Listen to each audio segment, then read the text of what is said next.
성경 출애굽기 16장 17절부터 36절까지 말씀입니다. 우리가 출애굽기를 함께 살펴보면서 지난번 만나와 메추라기를 먹여주신 그 하나님의 은혜에 대한 사건들을 함께 보고 오늘도 계속해서 그 본문을 다루고자 합니다. 이집트에서 가나안으로 향하는 하나님의 언약 백성들은 40여 년 동안 이 메마른 광야 길을 걸어가죠. 그런 점에서 광야는 어쩌면 가나안 땅, 약속의 땅에 도달하기 위한 필수적인 과정인지도 모릅니다. 마치 우리가 하나님 나라, 그 영원한 나라에 이르기 위해서 지금 이 세상의 광야 길을 가는 것처럼 말이죠. 그런데 이 광야 길이 거칠고 메마르죠. 물도 없고 먹을 것도 없고 경작할 수도 없고 수확할 수도 없는 그런 그야말로 우리의 세상의 삶과 같다 볼 수 있습니다. 그런데 하나님께서 이 광야 길을 가도록 우리에게 허락하셨고 또 그 길을 가야 한다면 거기에는 목적과 의도가 있지 않겠습니까? 오늘 이 출애굽기를 통해서 하나님께서는 우리에게 그것을 말씀하시는 것이라 믿습니다. 광야 생활에서 그렇다면 하나님께서 우리에게 강조하시는 원리가 있지 않을까요? 이 광야 길을 우리는 어떻게 가야 할 것인가? 하나님께서 우리에게 말씀하시는 그 삶의 원리가 무엇인가라는 것을 함께 살펴보기 원합니다. 먼저 하나님께서는 광야 생활에서 이스라엘 백성들에게 안식일을 지킬 것을 말씀하십니다. 사실 안식일에 대한 이 율법 규정은 이제 시내산에 도착해서 그 시내산의 율법을 통해서 주시는 것이지만 그 이전에 이미 하나님께서 안식일에 대한 이러한 말씀들을 우리에게 보여주신 것을 알 수 있죠. 가령 창세기에 보면 하나님께서는 6일간의 창조 사역 후에 일곱 번째 날에 안식하시고 쉬셨던 것을 우리가 볼 수 있습니다. 그리고 이제 이러한 안식일의 제정을 통해서 하나님께서는 천지 창조와 관련된 그 안식일을 법으로 제정해 주시고 그 율법의 주요한 부분으로 하나님께서 말씀하시죠. 하나님께서 왜 이렇게 안식일을 강조하시는가? 그것은 바로 이스라엘 백성이 하나님의 언약 백성으로서 이방 사람들과 구별되어지고 그래서 하나님을 사랑하고 섬기는 거룩한 제사장 백성으로 살아가기를 원하시기 때문이라는 것을 볼 수가 있습니다. 그래서 하나님의 백성으로 삶을 산다는 것은 다른 삶을 사는 것이고 그런 점에서 그 다른 삶은 세상에서의 삶과 다르기 때문에 고난이 있을 수 있고 또 겪지 않아도 될 것 같은 그런 시련과 또 어려움들이 있지만 그러나 그만큼 가치 있고 복되고 또 하나님의 언약 백성으로서는 없어서는 안 되는 거룩의 여정을 이루어가는 복된 하나님의 배려라고 볼 수가 있습니다. 다시 말씀드리면은 이 하나님의 언약 백성이 사실은 이 세상의 삶의 원리는 뭡니까? 자기 스스로 인생의 주인이 되는 거죠. 자기 스스로 인생의 주인이 된다는 것은 내 힘으로 나의 생존을 확보해야 되는 것입니다. 나의 힘만으로 생존을 확보해서 그래서 우리는 사람들은 이 세상 속에서 자기 자신의 유익을 구하는 일에 힘을 쓸 수밖에 없지요. 또한 세상은 나름대로의 풍습이 있고 또 이 세상에서 통용되는 삶의 방식들이 있습니다. 사람들이 생각하는 것이나 행동하는 것이나 추구하는 목표들을 보면은 그것이 어떤 공통점들이 드러나게 되는데 그것은 곧 자기가 자신의 삶을 책임져야 하고 또 자기 자신의 유익을 구해야만 하는 그런 공통점이 있죠. 그러한 세상의 풍습과 사고방식에 순응하며 살지 않고 하나님 나라에 속한 백성다운 삶을 살도록 이 광야를 허락하셨다는 것입니다. 그런데 하나님은 이 광야 같은 삶의 여정 속에서 그러니 너는 하나님의 백성답게 살아라 라고만 요구하고 명령하시지 않고 하나님께서 친히 그 삶을 살아갈 수 있도록 공급하시는 하나님이신 것을 보여주시죠. 그것이 무엇이었냐면 바로 만나였습니다. 우리가 아는 것처럼 이제 이스라엘 언약 백성들이 출애굽을 하고 이제 광야 여정을 시작한 지 불과 한 달 정도 지나는 그런 시간입니다. 그러나 정작 그들에게는 먹을 것이 없어요. 그리고 한 곳에 정착해서 농사를 지을 수 있는 것도 아닙니다. 그나마 이집트에서 나올 때 가져왔던 것들도 다 떨어져 갔을지도 모릅니다. 그러니 자연스럽게 눈에 보이는 그런 삶의 현실들은 자신의 힘으로는 도저히 살 수 없는 그런 광야였던 것이죠. 그러니 세상의 그런 풍습이나 사고방식으로는 원망할 수밖에 없습니다. 그리고 그런 현실을 가져다 준 하나님이 더 큰 목적과 더 큰 복을 예비하셨는지는 모르지만 당장에 내가 살기에는 너무나도 힘겹고 버거운 현실이었던 것이죠. 하나님이 그걸 모르실 리 없으셨습니다. 하나님께서 이스라엘 백성들에게 날마다 일용할 양식을 베풀어 주시죠. 하나님의 언약 백성들이 불평하고 원망할 때 그것에 대해서 책망하거나 또 그것에 대해서 벌 주시기보다는 오히려 하나님은 먼저 일용할 양식을 공급해 주십니다. 이게 뭐냐라고 하나님의 백성들이 처음 보는 것, 궁금해하는 것, 신기한 것, 그것을 만나라 부르게 되었고 그러한 만나를 날마다 내려주셔서 먹여주셨던 것이죠. 이처럼 하나님께서는 이 광야 생활 속에서 날마다 일용할 양식으로 만나를 내려주시고 먹여주신 것처럼 하나님께 구별된 거룩한 백성들이 하나님이 주인 역할을 하시도록 하나님을 신뢰하며 살아가라고 인도하시는 것입니다. 즉 하나님의 언약 백성들은 그 광야 생활 속에서 눈에 보이지 않지만 또 때로 손에 잡히지 않지만 하나님의 약속을 믿고 그 여정을 시작하시고 또 함께 걸어가시는 하나님께서 그들의 참된 양식이 되어주시고 또 그 영원한 생명의 나라로 들이실 것이다 라는 것을 붙잡고 받아들이고 믿음으로 성실하게 살아가라는 그런 의도로 말씀하시는 것이죠. 땅을 경작할 수도 없고 포도 열매나 무화과 열매 같은 것을 딸 수도 없는 이 메마른 광야길을 이들은 40여 년 동안을 걸어가게 됩니다. 그 길이 아무리 메마른 길이어도 또 그 길이 40년이라고 하는 결코 짧지 않은 시간이었음에도 불구하고 하나님께서 날마다 만나를 먹여주십니다. 그들이 출애굽해서 한 달 후 그리고 출애굽하고 41년 1월까지 대략 한 39년 11개월 정도를 만나를 먹습니다. 매일 먹어요. 그리고 그 만나를 하나님께서 내려주시는 걸 보면은 그 언약궤를 성막을 중심으로 하나님의 언약 백성들이 동서남북으로 이렇게 진을 치죠. 그런데 그 만나는 그 진을 친 언약 백성들의 그 사방에 아침마다 내려주십니다. 그리고 한 달가량 하나님께서는 우리가 지난번에 본 것처럼 메추라기를 또 그 진영 한가운데 내려주시죠. 하나님의 그 기적과 같은 섭리의 손길이 아니라면 도저히 일어날 수 없는 그런 은혜의 역사들을 베풀어 주십니다. 그리고 그것이 그냥 자연적인 현상이 아니라 하나님의 세밀하신 배려라는 것을 느낄 수 있고 알 수 있을 만큼 하나님께서 그렇게 역사해 주십니다. 그것은 왜 그런가? 이 광야 같은 삶, 이 거친 세상에서의 삶, 그래서 하나님이 보이지 않고 내 힘으로만 살아가야 될 것처럼 그렇게 보이는 이 현실 속에서도 하나님을 신뢰하고 또 하나님을 경외함으로 예배하고 또 하나님을 사랑함으로 하나님의 언약 백성의 공동체 안에서 함께 믿음의 길을 걸어가도록 한마디로 거룩한 하나님의 백성의 삶을 살아가고 하나님 주시는 복을 누리며 살아가라는 뜻에서 만나와 또 이 안식일을 준수하도록 하나님께서 말씀해 주신 것이죠. 이것이 하나님의 뜻이었던 겁니다.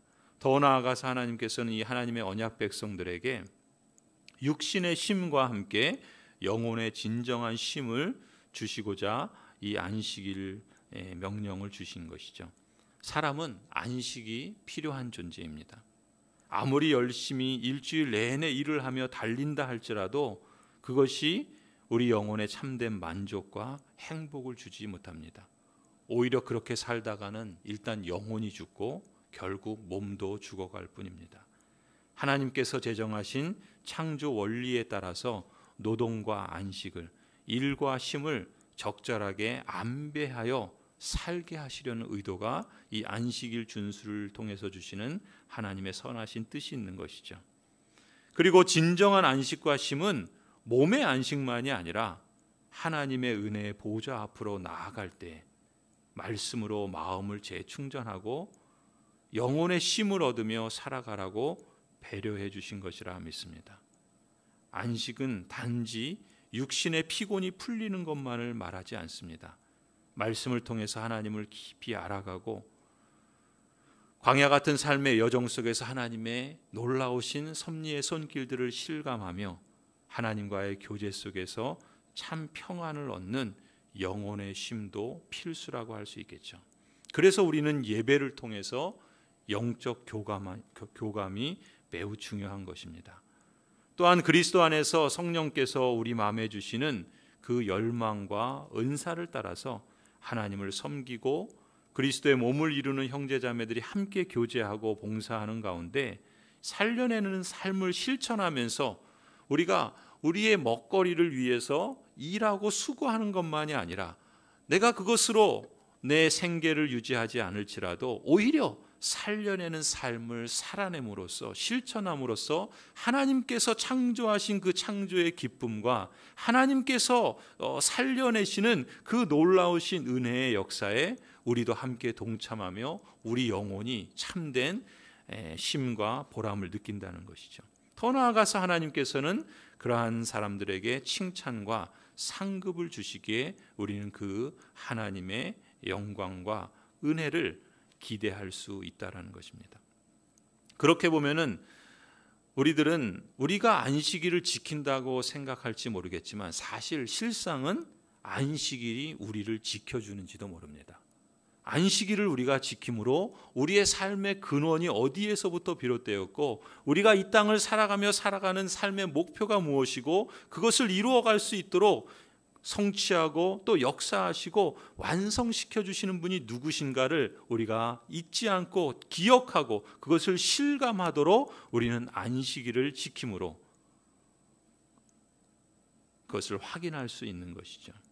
그런 점에서 안식일을 지키는 것은 오늘 우리를 지켜주는 것이다라고 인식하는 것이 좋으리라 봅니다.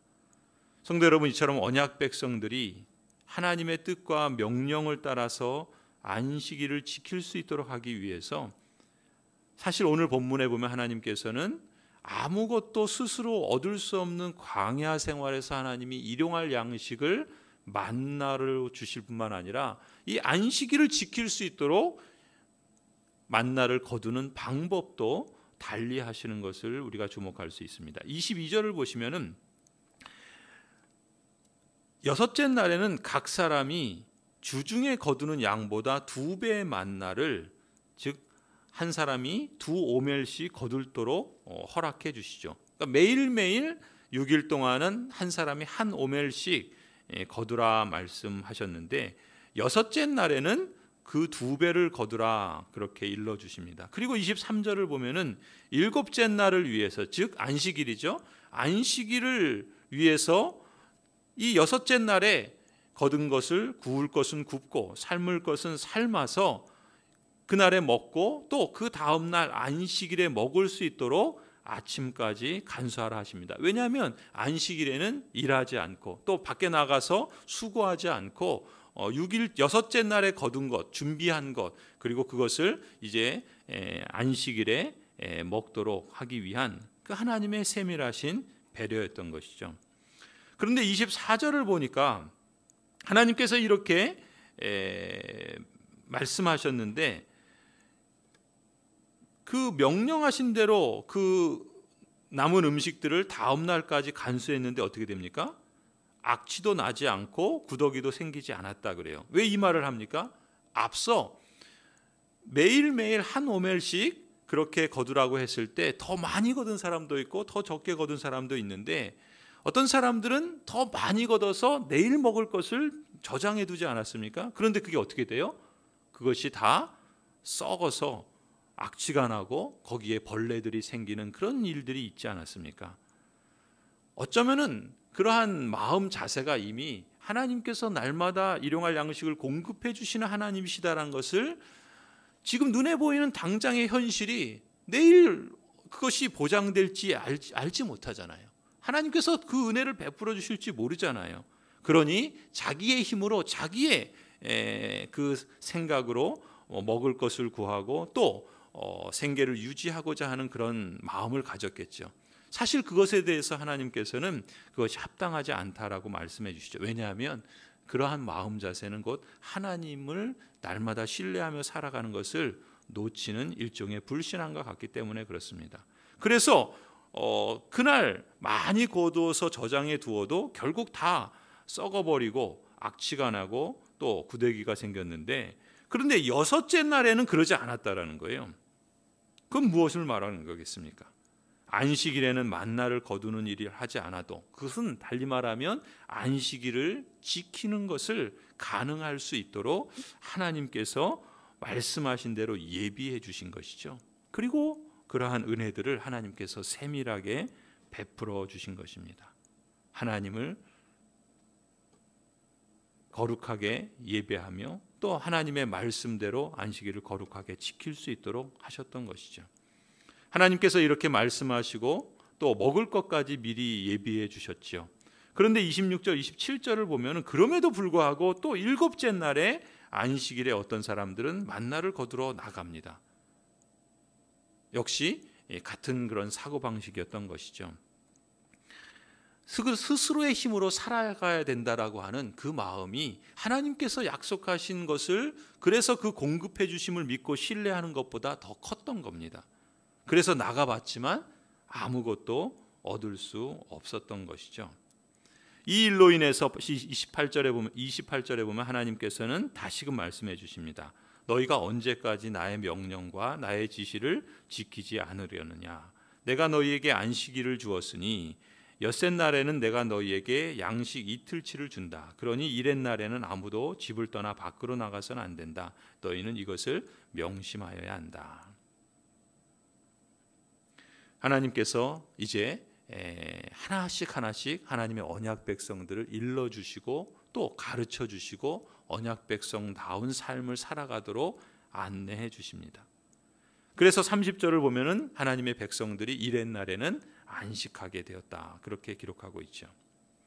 여러분, 이런 맥락에서 광야 여정에서 날마다 먹여주시는 이 만나는 오늘 우리에게 있어서도 우리의 의식주를 하나님께서 준비시키고 필요한 것들을 공급하시는 하나님이시다라는 것을 우리에게 다시 한번 일깨워 줍니다. 그리고 이 언약 백성들이 날마다 먹었던 그 만나는, 그리고 여섯째 날에 2배로 거두어서 안식일을 준수할 수 있게끔 공급해 주신 그 만나는 바로 하나님이 바로 이러한 분이시다, 그 하나님의 약속과 또 행하심을 실감케 하시는 하나님의 증거라고 볼 수 있습니다. 이런 점에서 예수님께서 마태복음 6장에서 말씀하시죠. 그러므로 무엇을 먹을까, 무엇을 마실까, 무엇을 입을까 하고 걱정하지 말아라. 이 모든 것은 모두 이방 사람들이 구하는 것이요 너희의 하늘 아버지께서는 이 모든 것이 너희에게 필요하다는 것을 아신다. 너희는 먼저 하나님의 나라와 하나님의 의를 구하여라. 그리하면 이 모든 것을 너희에게 더하여 주실 것이다. 성도 여러분, 만나와 안식일은 하나님의 언약 백성들로 하여금 내가 누구인가라는 것을 확인시켜 줍니다.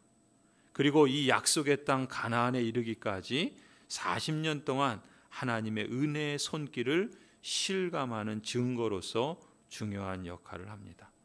이것이 언약에 신실하신 하나님께서 만나와 안식일 준수를 통해서 복 주시고 함께 하시는 이유요 목적이라고 볼 수가 있습니다. 계속해서 32절을 보시면은 모세가 말하죠. 주님께서 명하신 말씀입니다. 너희는 이것을 한 오멜씩 가득 담아 간수하여 내가 너희를 이집트 땅에서 인도하여 낼 때 광야에서 너희에게 주어 먹게 한 이 먹거리를 너희의 자손 대대로 볼 수 있게 하여라. 하나님께서는 이 당대의 언약 백성들을 하나님의 놀라우신 그리고 세밀하신 섭리의 손길로 가르치시고 또 인도하시고 공급하시고 함께 하셨을 뿐만 아니라 그 다음 세대의 언약 백성들을 염두에 두시고 또한 이 부모 세대의 언약 백성들에게 말씀하신 것입니다. 너희의 먹거리를 내가 너희에게 이 광야에서 주고 먹게 한 이 먹거리를 너희의 자손 대대로 볼 수 있게 하라 말씀하시는 것이죠. 하나님께서는 이 만나를 한 오멜씩 항아리에 가득 담아 대대로 간수케 하십니다. 그래서 모세는 만나 한 오멜을 담은 항아리를 이제 우리가 뒤에 보면은 하나님께서 십계명 두 돌판을 주시죠. 그리고 아론의 쌍난 지팡이가 있지 않습니까? 모세는 이제 이 후대에 이 만나를 담은 항아리 거기에 그것과 함께 십계명 두 돌판과 아론의 쌍난 지팡이를 어디에 넣어둡니까? 언약궤 안에 넣어두지요. 그것은 무엇입니까? 하나님께서 이 광야 생활 속에서 우리와 함께 하시고 우리를 인도하신 증거다라는 것을 다음 세대들에게 일깨워 주기 위함 그런 목적이었던 겁니다. 그래서 광야 생활 동안 이것을 보존하고 후대에까지 전하게 하시죠. 이 만나를 간수케 한 이유는 바로 그것입니다. 사람은 하나님의 은혜가 아니면 살 수 없는 존재이며 또한 하나님께서는 그러한 하나님의 백성들에게 필요한 것을 아시고 공급하시는 임마누엘의 하나님이시다라는 것을 확증해 주는 증거로 보여주셨던 것입니다. 그래서 그것을 이 당시에 출애굽한 1세대만이 아니라 그들의 다음 세대 그리고 그 다음 세대 대대로 하나님이 어떠한 분이신가를 이 증거들을 통해서 이것을 간수함으로써 하나님의 은혜를 항상 기억하도록 하셨던 것이죠. 사실 그 만나는 우리가 오늘 본문에서 보는 것처럼 그냥 가만히 두면 햇빛에 녹아버리고 없어져 버립니다. 그리고 그냥 두면은 그 다음 날 되면 썩어 없어져요. 그런데 한번 상상해 보세요. 지금 모세를 통해서 그 만나를 항아리에 한 오멜 가득 담아두어서 보관했을 때 그것이 대대로 자손들에게 볼 수 있는 하나님의 임재의 증거라고 한다면 그것이 거기에 남아 있어야 되지 않겠습니까? 그것 자체가 이것은 하나님의 특별하신 섭리요 하나님의 공급하심이요 하나님의 은혜의 손길이라는 것을 보여줍니다. 그래서 오늘 본문에서도 이 항아리 하나 여러 항아리가 아니라 사실은 이 그 만나를 담은 그 항아리 그렇게 사실 강조되어서 기록되어 있는 것을 볼 수가 있습니다. 그것은 다 하나님이 행하신 증거다라는 것을 뚜렷하게 보여주시기 위함이라는 것이죠. 이렇게 이스라엘 백성들은 만나 한 오멜을 취해서 항아리에 넣고 증거판 앞에 두어서 대대로 간수함으로써 광야 생활 동안 자신들을 먹이시고 보호하시고 가나안 땅에 이르도록 역사하신 하나님의 능력과 사랑을 기념하도록 한 것입니다. 그리고 후손들에게 하나님께서 광야에서 이스라엘 백성들을 먹이신 것을 증거함으로써 이 광야의 그 고통과 또 하나님의 역사를 경험하지 못한 후손들에게 생명의 근원이 하나님께 있다라는 것을 깨닫게 했던 것이죠. 그래서 하나님만을 섬기고 또 하나님의 그 말씀을 준행함으로써 그 삶을 살아가도록 교육하고자 함이었던 것입니다. 그런 점에서 오늘 우리에게도 마찬가지라 볼 수 있습니다. 우리가 부모된 자로서 우리 자녀들에게 하나님의 은혜를 일깨워주고 그것을 기억하게 하고 또 그것을 가르쳐 주어야 할 의무가 있고 또 사명이 있다 볼 수 있겠죠. 의무와 사명이라고 하면은 우리에게 부담이 되는 것이 사실이지만 사실 그것은 곧 축복의 하나님께서 축복하시는 방식이라고도 볼 수 있습니다. 무슨 말인가? 우리의 자녀들에게 하나님의 은혜를 가르칠 때 자녀들은 하나님을 경외하는 법을 배워가겠죠. 하나님을 경외하는 법을 배워가고 그렇게 삶을 살아갈 때 하나님의 은혜와 축복을 실감하게 될 것입니다. 이러한 선순환의 역사들이 계속해서 나타날 것이기 때문에 우리가 우리의 자녀들에게, 우리 다음 세대들에게 하나님의 은혜를 가르치고 또 그것을 전수하는 것이야말로, 그것은 우리에게 버겁고 짐이 되는 것이 아니라 우리에게는 축복을 실감케 하고 또 그것을 전하는 놀라운 선순환의 방식이다라는 것이죠. 그런 점에서 우리 부모가 우리 자녀들에게 하나님의 은혜를 가르치는 것은 그 자녀들이 하나님의 은혜와 사랑 가운데 거하고 또 이 세상과 오는 세상에서의 하나님의 복을 받아 누릴 수 있게 하는 가장 큰 유산을 우리 자녀들에게 주는 것이라고 믿습니다. 반대로 우리 부모들이 우리 자녀들에게 하나님의 은혜를 가르치지 않는다면, 그래서 우리의 자녀들이 하나님을 떠나서 큰 죄에 빠진다면 그것만큼 안타깝고 괴로운 일이 없겠죠. 이처럼 자녀들이 하고 싶은 대로 만약에 놓아둔다면 그것은 결코 사랑이 아닐 것입니다. 부모는 마땅히 그 자녀에게 하나님의 은혜와 그 법도를 가르쳐서 온전히 하나님을 경외할 수 있도록 최선 그 이상의 헌신을 해야 되겠죠. 사실 저나 이제 여러분들은 대부분 자녀들이 장성한 그러한 그 나이에 있지 않습니까? 그런 점에서 본다면 우리에게 과연 내가 지금 할 수 있는 일이 무엇일까라는 그런 마음이 들 때도 있습니다. 그러나 아직도 늦지 않은 거라 믿습니다. 우리가 어거스틴의 고백록에서 본 것처럼 그 어머니는 어거스틴이 장성한 그러한 청년의 삶을 살아갈 때에도 방탕하고 또 이단에 빠져 있고 그런 삶을 살았지만 끝까지 그 아들을 포기하지 않고 기도했던 것을 알 수 있고, 또 그 어거스틴이 그 어머니의 기도 가운데 교회 역사에 있어서 참으로 놀라운 하나님의 뜻을 이루어갔던 것을 우리는 볼 수 있지 않습니까? 늦었다고 생각할 그때가 아직 늦지 않은, 아직 기회가 있는 것 아니겠습니까? 그런 점에서 우리는 우리의 자녀들이 장성한 자녀라 할지라도 적어도 기도하는 일은 중단해서는 안 된다 봅니다. 그리고 우리의 자녀들만이 아니라 이제 우리의 자녀들이 장성해서 결혼을 하고 또 그 자손들을 얻게 된다면 이제 그 손주들을 우리가 더 우리 자녀들에게 혹 미진한 부분이 있다면 그것을 거울 삼아서 더욱더 하나님의 그 은혜를 가르치고 전수하기 위해서 최선을 다해야 하지 않을까 싶습니다.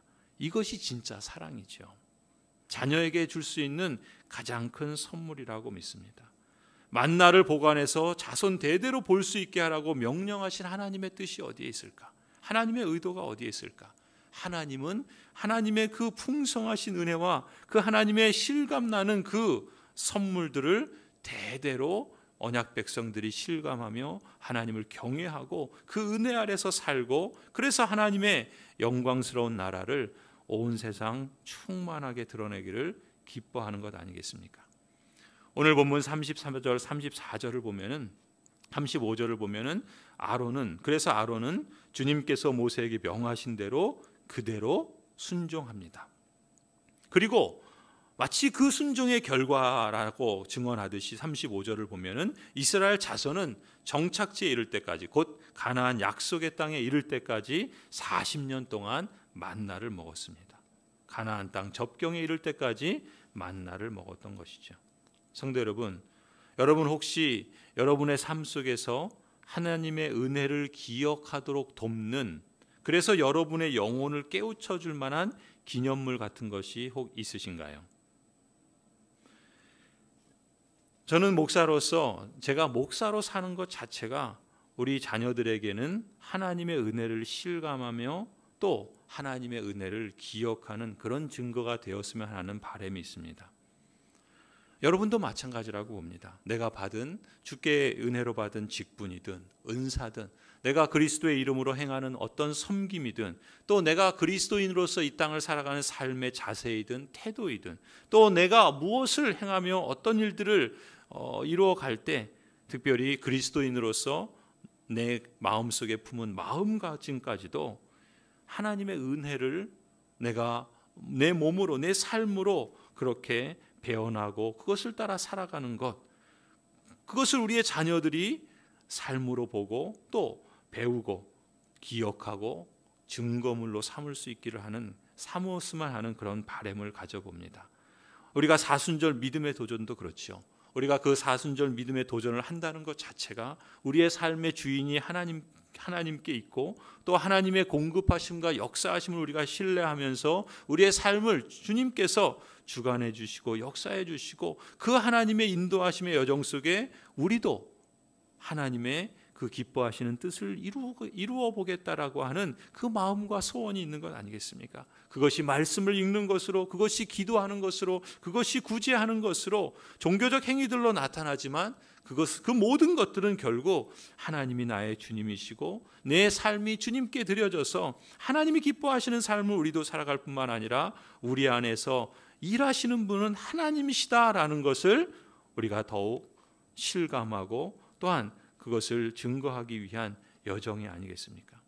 사실 우리의 모든 삶의 여정 속에는 하나님의 은혜를 실감하게 하는 증거물들이 될 수 있다 봅니다. 그런 안목과 그런 삶으로 우리가 살아간다면 말이죠. 그런 점에서 보면은 지금도 앞으로도 우리의 삶의 여정 속에서 얼마든지 우리는 하나님의 은혜를 배우고 기억하고 증거물로 삼을 수 있습니다. 그것이 무엇이었든 눈에 보이는 것이든 혹 눈에 보이지 않는 그런 마음의 어떤 그런 것이든 성도 여러분, 여러분도 우리가 모두가 함께 같은 마음과 같은 소원이 있기를 기도합니다. 심지어 우리 교회 예배당 재건축을 진행하면서 저는 그런 마음도 가져봅니다.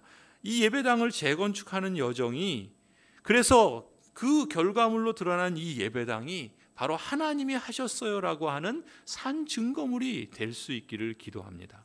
이 예배당을 건축하는 과정에서 온 성도들이 함께 금식하거나 함께 기도하며 하나님을 중심으로 하나가 되고자 하고 하나님의 선하신 손길이 우리의 기도 가운데 우리 교회 위에 함께 있음을 실감하는 그런 통로가 되기를 기대하는 것이죠. 그것이 하나님의 은혜를 우리가 함께 증거물로 삼고 그 여정 속에서 우리의 보이는 그런 모습들, 또 우리의 가졌던 마음의 태도들, 우리가 함께 이루어가는 모든 실천들이 우리 자녀들에게는, 우리 다음 세대에게는 우리가 말로 하는 교육만큼이나 우리의 삶으로 하나님이 함께 하셨다라고 하는, 하나님이 우리의 주님이요 우리를 은혜 가운데 이끄시며 공급하시는 분이시다라는 것을 보여주고 전수하는 그런 것이 될 수 있지 않겠습니까? 성도 여러분, 그렇게 보면은 이 예배당뿐만이 아니죠. 광야 같은 인생 여정이지만 하나님의 선한 손길이 머물렀던 증거들이 우리 삶에 더욱더 풍성할 수 있으리라 믿습니다. 그렇게 되기를 기원합니다. 그래서 하나님을 만났던 영적인 체험이든 시련과 환난 가운데 역사하셨던 하나님의 은혜의 사건이든 은혜에 사무쳐서 성령 충만해서 헌신하고 봉사하며 뜨겁게 주님을 사랑했던 일이든 그 모든 것들이 하나님이 우리의 주님이시다, 하나님의 그 은혜를 우리가 실감할 뿐만 아니라 그 은혜를 우리 다음 세대들, 우리 자녀들에게, 그 다음 세대들에게까지 계속해서 전해줄 수 있는 그런 기념물이 될 수 있지 않을까. 그것이 이 예배당이 그렇게 눈에 보이는 한 증거물이 될 수도 있겠죠. 그래서 그 어떤 교회는 그런다 그러더라고요. 우리 지금 서장로님 하시는 말씀이 그러더라고요. 어떤 교회도 지금 우리처럼 예배당을 지금 건축하는데 그 예배당이 지금 우리들 말하자면 그 지금 이제 그 장년들이 아니라 그 예배당 어차피 다음 세대들에게 물려줄 거니까 그 다음 세대들에게 적합하고 맞는 그런 예배당을 세우기 위해서 그런 마음으로 그 일들을 진행한다 그러시더라고요.